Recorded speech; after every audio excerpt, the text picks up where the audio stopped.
Ever wonder how much your Nikon D5600 has actually been used over its life? Your Nikon D5600's shutter is like the heartbeat of your camera, and knowing its actuation count can tell you a lot about its remaining lifespan. Luckily, checking it is easier than you might think. The most straightforward way to find your shutter count is directly through your camera's menu. Start by pressing the menu button on the back of your D5600, then navigate all the way to the right using the directional pad until you find the setup menu, which is indicated by a wrench icon. Once you're in the setup menu, scroll down until you locate the version option. This is the key menu item you're looking for. Select version and press the OK button on this screen. You'll usually find a wealth of information about your camera's firmware, battery info, and importantly, your shutter count, often displayed as a number near the bottom if it's not immediately visible here.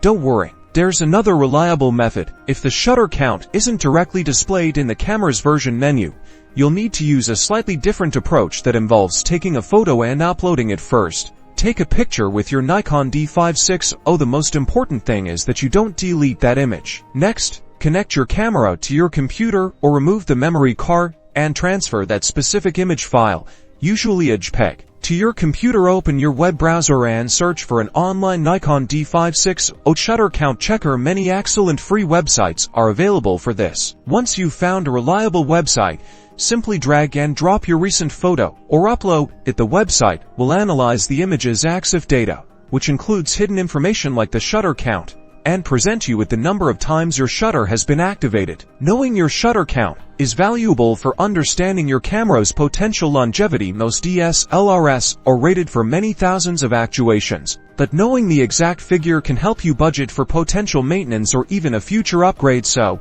keep an eye on that count.